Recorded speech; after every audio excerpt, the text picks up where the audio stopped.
इस कहानी में हम जानेंगे कैसे छठ के 4 पवित्र दिन नहाए खाए, खरमा, संध्या अर्घ्य और उषा अर्घ्य मनुष्य को शरीर, मन और आत्मा की शुद्धि की ओर ले जाते हैं।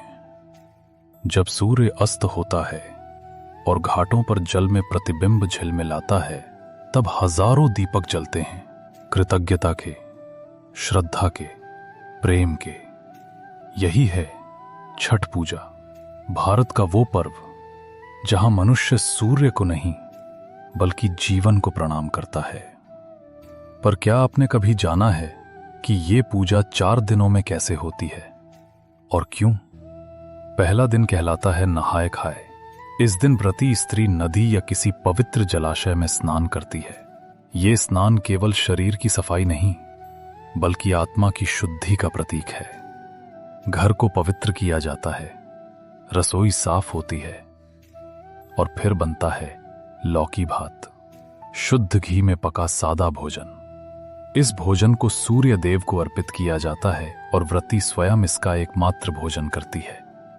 यही है छठ की शुरुआत, आत्म संयम और पवित्रता के साथ। दूसरा दिन खरना। इस दिन व्रती पूरे दिन बिना अन्न और जल ग्रहण किए व्रत रखती हैं। ये दिन तपस्या का प्रतीक है।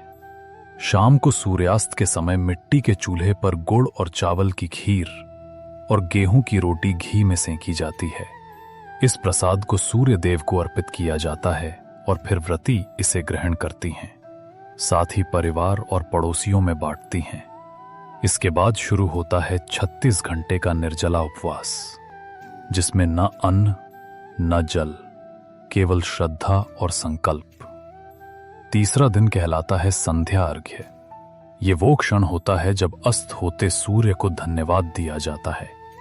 सैकड़ों व्रती महिलाएं घाटों पर पहुंचती हैं, हाथों में बांस की सूप जिसमें फल, गुड़, ठेकुआ और दीप रखे जाते हैं। सूर्य जब क्षितिज को छूता है तब व्रती जल में खड़ी होकर अर्घ्य अर्पित करती हैं। धन्यवाद उस प्रकाश को जिसने जीवन दिया। घाटों पर लोग गीत गूंजते हैं, बच्चे हंसते हैं और हर चेहरा भक्ति से प्रकाशित होता है।